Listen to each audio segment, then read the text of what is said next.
ආයුබෝවන් හැමෝටම ගොඩක් කාලෙකින් ඔයගොල්ලෝ හැමෝටම කතා කරන්න ඉතින් පුංචි අවස්ථාවක් ලැබුණා. ජීවිතේ විවිධ හැලහැප්පීම් එක්ක යන ගමනේදී මට හිතුණා මේ ලබන අත්දැකීම් සහ මගේ ජීවිතේ මට දැනෙන දේවල් ඔයගොල්ලොත් එක්ක ඉතින් දිගින් දිගටම දැන් බෙදා ගන්න ඕන කියලා. ඉතින් ඒ වැඩසටහන් පෙළේ නැත්නම් ඒ වීඩියෝස් පෙළේ පළවෙනි ආරම්භය තමයි මේ. ජීවිත ගමනේ තුන්වෙනි දශකය ගෙවන කෙනෙක් විදිහට මට මෙන්න මෙහෙම මගෙන් පහළ නංගිලාටත් මගෙන් ඉහළ අක්කලාටත් මට මේ විදිහට කියන්න හිතුණා.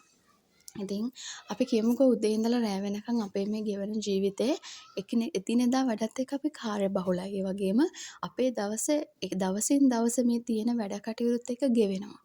හැබැයි සමහර දවස්වලට ඔයාලට හිතෙන්නේ නැද්ද ෆෝන් එක අතට ගත්තාම ඉන්ස්ට එහෙම නැත්නම් පින්ටරස්ට් වගේ ලස්සන ඇප් වලට ගියාම ජීවිතේ හරි ලස්සනට විඳින හරිම ලස්සන පින්තූර ඔයගොල්ලෝ දැකලා තියෙනව නේද? ඒ වගේම සමහර YouTubers ලා අපි දැක්කහම හරිම ලස්සනට ගෑන් ළමයි විදිහට ජීවිත ගෙවනවා අපි දැකලා තියෙනවා. ඉතින් සාමාන්‍ය ජීවිතයක් ගෙවන අපිට මේ දකින සමහර වීඩියෝස් වලදී හිතෙනවා අනේ මටත් මෙහෙම ජීවිතයක් තිබ්බනම් අනේ මටත් මෙහෙම ඉන්න තිබ්බනම් කියලා.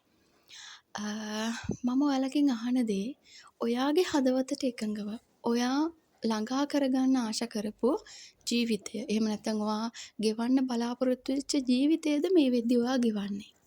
අවුරුදු 17 18න් පස්සේ ජීවිතේ අපි විවිධ දේවල් වලට මුහුණ දෙනවානේ. මේ මුහුණ දීම එක්ක අපිව ඔහේ ගහගෙන යනවා මිසක් අපි ප්ලෑන් එකකට අපේ ජීවිතේ යනවා ගොඩාක් අඩුයි.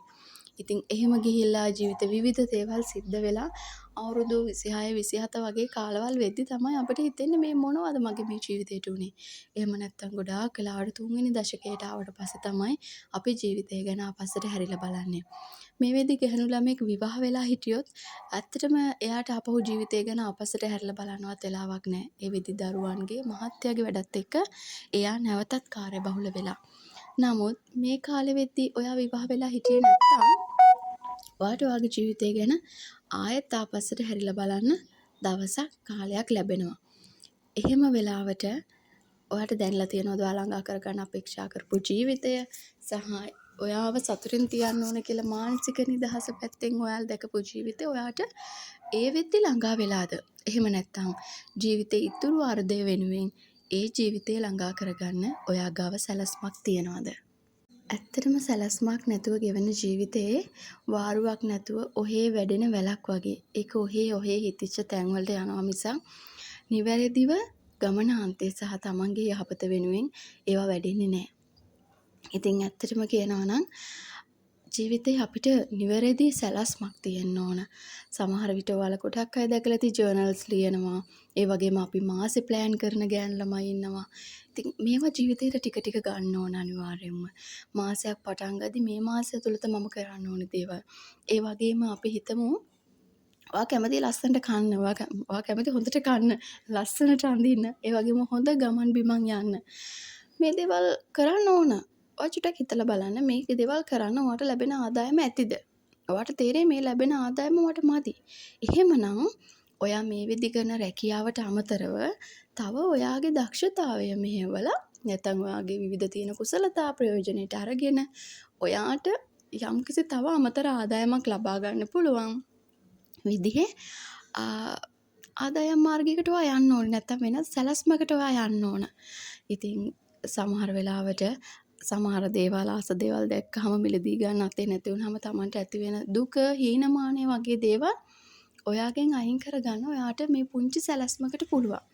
ඒ වගේම ඔයාට ආදරය කරන එක, අපි කියමු ව්‍යායාම කරන එක, හොඳ රූටින් එකක් පවත්වාගෙන යන එක, ඒ වගේම ශරීරයට ගන්න ජලය පවා හරි විදිහකට Tamanට ආදරය ඇතුව Taman කරන්න ගත්තාම විශ්වාස කරන්න තමන්ට සාර්ථකත්වය ගෙනත් දෙන ගොඩක් දේවල් තමන්ව හොයාගෙන එනවා. සහ තමන්ට ලං වෙනවා. ඉතින් මේ දේවල් නිවැරදිව සිද්ධ වෙන්න නම් ඔයාට අසීමිතව ආදරය කරන්න ඕනේ. අපිට වෙලා තියෙන ප්‍රශ්නේ අපි අසීමිතව ආදරය කරන්න යන්නේ අපේ වටේ ඉන්න අයට, අපිට මගදී හම්බෙන අයට. මේවත් එක්ක ගෑන් ළමයිට ජීවිතේ මගහැරෙනවා. ඊට පස්සේ සදා කාලයම වෙන අය වෙනුවෙන් අපේ ජීවිතය අපි කැප කරනවා. ඒකේ වැරද්දක් මම දකින්නේ නැහැ. නමුත් ඔයාට ඔයාගේ ජීවිතයේ අවසාන භාගයේදී අනේ මට මෙහෙම ජීවිතයක් ලැබුණේ නෑනේ සහ ඒ වගේ ජීවිත විඳින අය දැකලා ඔයාට දුකක්, කලකිරීමක්, එහෙම නැත්නම් යම්කිසි ඊර්ෂ්‍යාවක් වගේ හැඟීමක් දැනෙන එක නවත්තන්න ඔයාට පුළුවන්. දැන් ඉඳලම ඔයාට ආදරය කරන එක. ඒ වගේම ඔයා ගැන හිතන එක. ඔයාට හොඳ ප්ලෑන් එකක් හදාගන්න එක. ගෑණු ළමයිට ආදරේ නිසා ගොඩක් තැන්වල ජීවිතේ වරදිනවා.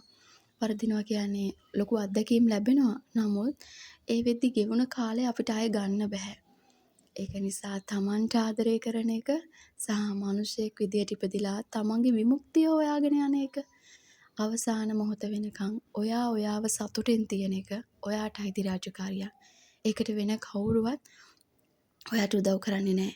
හැබැයි ඔයාව සතුටින් තියන්න ගත්ත දවසේ ඉඳලා ඔයාට දැනෙන්න ගනි ඔයාගේ වටේ ඉන්න හැමෝම ඔයාගේ සතුට වෙනුවෙන් ඒගොල්ලන්ට පුළුවන් හැම දෙයක්ම කරනවා.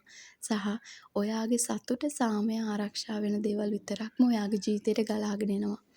ඒක හන්දා පුංචි ප්ලෑන් එකකින් පොඩි වෙනසකින් ඔයාගේ ජීවිතේම වෙනස් කරන්න ඔයාට පුළුවන්. ගෙවෙන එක දවසක්වත් ආයෙ එන්නේ නැහැ. ඒ වගේම ගත වෙන හැම තප්පරයක් ගැනම අපි ඊගාව දවසේදී කම්පා වෙවි ගත කරනවා නම් ඇත්තට මේක වැඩකුත් නැහැ. තමන්ට ඕන ජීවිතේ ළඟා කර ගැනීමේ වගකීම තියෙන්නේ තමන් ළඟ. සතුටින් ජීවත් වීමේ කලාව ඔයාටම කියලා දුන්න දවසක මේ ලෝකය සතුටින් පිරිච්ච තැනක් බවට දැනෙන්න ඔයාටම ලැබේවි.